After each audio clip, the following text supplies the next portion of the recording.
Dari kerja keras yang udah saya lakukan, bisa dibilang saya setiap minggu tuh demam. Nggak gampang loh ngelakuin improvement dikasih waktu 1,5 bulan. Yang menurut saya sendiri nih, improve saya ini luar biasa. Banyak orang memang selalu melihat bahwa di posisi saya ini, lu siapa sih, lu bisa emang gitu. Lu atlet karbitan, lu kuda hitam. Bahkan teman sendiri di lingkungan tempat gym juga meng-underestimate kemampuan saya. Tapi paling tidak di pertandingan Cina kemarin, gue bisa membuktikan diri gue itu mampu. Karena nggak semua orang ketika sudah dicemooh, biasanya dia down. Gue nggak pengen membuktikan kepada orang itu, nih gue juara 1 nih, omongan lo nggak terbukti semua. Nggak, saya lebih kembalikan ke diri saya, mampu untuk bisa lebih baik dari pertandingan sebelumnya. Orang yang paling berperan dalam proses saya menjadi atlet ini, istri saya.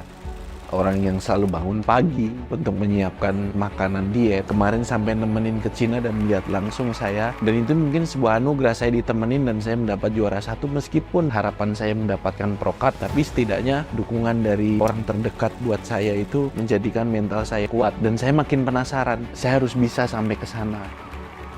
Saya itu di perusahaan cukup memiliki jabatan yang strategis. Ketika di posisi seperti saya, kerja kantoran, sewaktu-waktu harus siap dikirim kemana aja. Memang nggak mudah, tapi saya punya passion yang kalau bisa dibilang pikiran saya bukan uang.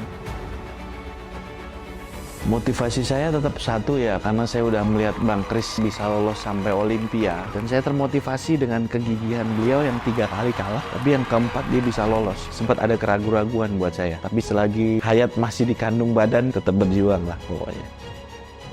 Feedbacknya adalah thicker back ya, jadi harus lebih tebal. Sehari itu yang saya latih hanya back, dan back. Sebenarnya cukup sulit ya dengan waktu yang cukup singkat, tapi saya harus bisa gitu. Dan dari kerja keras yang udah saya lakukan, nggak gampang loh ngelakuin improvement dikasih waktu 1,5 bulan. Yang menurut saya sendiri nih, improve saya ini luar biasa. Bisa dibilang saya setiap minggu tuh demam. Memang saya lakukan itu totalitas.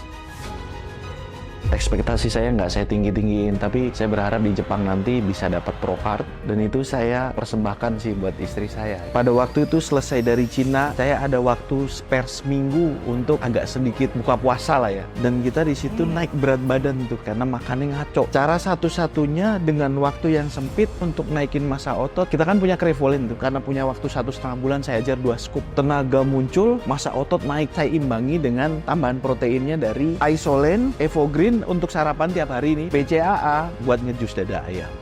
Buat atlet-atlet Indonesia yang sekarang lagi meniti karir ya, jangan ragu-ragu deh, karena sekarang industri fitness sudah berkembang. Jadi tetap semangat untuk teman-teman semua. Pembanggakan Indonesia itu nggak perlu perang melawan penjajah. Dengan kita membawa nama Indonesia di kancah internasional, itu udah baik. Evelyn, that's my evolution.